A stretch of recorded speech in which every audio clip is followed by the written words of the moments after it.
नमस्कार healthy smile tips परिवारेर सबाइके स्वागत। 20 August থেকে 28 নভেম্বর 2024 পর্যন্ত 100 दिन বৃহস্পতি গ্রহ থাকবে মৃগশিরা নক্ষত্রে। এর ফলে এই 100 दिन বিভিন্ন রাশির ক্ষেত্রে বিভিন্নভাবে শুভযোগ তৈরি হচ্ছে। শুভ যোগগুলিকে কাজে লাগান, যেগুলি অশুভ আছে সেগুলি জেনে নিন, জেনে নিয়ে সাবধানতা অবলম্বন করে আপনারা সুন্দরভাবে থাকুন। এর ফলে আপনাদের জীবনে যে সমস্যা সে সমস্যাটাও দূর হবে। আজকের যে রাশিটি নিয়ে আলোচনা করব তা হলো ধনু রাশি। ধনু রাশি এই সময়ের মধ্যে আপনারা যদি চাকরিতে কাজ করেন বা চাকরি করেন তাহলে সেখানে আপনার প্রাধান্য দেখানোর সময় এসে গেছে। আপনি যে অন্যের তুলনায় অনেক ভালো বা অনেক ভালো কাজ করতে পারেন তা দেখানোর সময় এসে গেছে। তাছাড়া যারা খেলার জগতে আছেন তারা অবশ্যই সাফল্য লাভ করবেন এবং মেডেল জিতবেন এবং তাদের নাম উজ্জ্বল হবে। এতদিন পর্যন্ত যে প্রজেক্টগুলো সেইভাবে এগোচ্ছিল না কাজ, সেই প্রজেক্টগুলো ভালোভাবে কাজ হতে আরম্ভ করবে। আর এই সময়ের মধ্যে শর্টকাটে কোনো কাজ করতে যাবেন না, পরিশ্রম দ্বারা কাজ করে সাফল্য লাভ করুন, কারণ শর্টকাট করতে গেলে আপনাদের সেই কাজে সাফল্য আপনারা পাবেন না। এই সময়ের মধ্যে আপনি যে বিষয়ে বেশি ইন্টারেস্ট বা আপনি যে বিষয় নিয়ে কাজ করছেন সেই বিষয়ের উপর পড়াশোনা অবশ্যই করুন।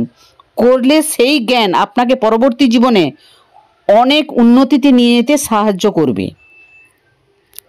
তাছাড়া এই সময় আপনারা আপনাদের শত্রু যারা আছে তাদেরকে সাধারণ ভাববেন না। শত্রুরাদেরকে বেছে নিন, বেছে নিয়ে তাদের সঙ্গে কিভাবে ব্যবহার করবেন সেটা আপনি বুঝে শুনে ব্যবহার করুন, নাহলে শত্রু এই সময় আপনার ক্ষতি করতে পারে। তাই শত্রুকে একদম ভাববেন না যে ওরা কি করবে, আমার কিছু করতে পারবে না, এইসব না ভাববেন না, ওদেরকে গুরুত্ব দিন। আর তাছাড়া এই সময়ের মধ্যে হজমের আপনার সমস্যা হতে পারে, আপনাদের সমস্যা হতে পারে। আর যদি কোনো শারীরিক সমস্যা হয়ে থাকে তাহলে ভালো ডাক্তারের কাছে গিয়ে পরামর্শ নিন কিভাবে আপনার শরীরে চিকিৎসা করবেন। আর নিজে এই সময় ডাক্তারি একদমই করবেন না। এই সময় আপনারা উপযুক্ত ডাক্তারের সাহায্য নিয়ে কাজ করুন, অবশ্যই সাফল্য লাভ করতে পারবেন।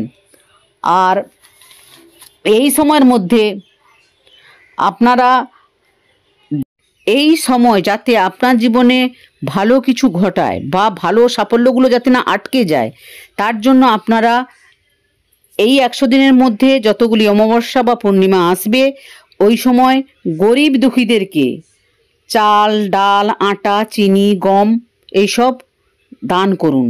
দান করলে আপনার জীবনে যে বাধাগুলি আছে সেগুলি সরে যাবে। আর এমনিতেই তো যে শুভযোগ চলছে, শুভযোগের ফল অবশ্যই আপনারা পাবেন। আর যেগুলি সাবধানতার কথা বললাম অবশ্যই সেগুলি সাবধানতা নেবেন। আজ এই পর্যন্ত, নমস্কার।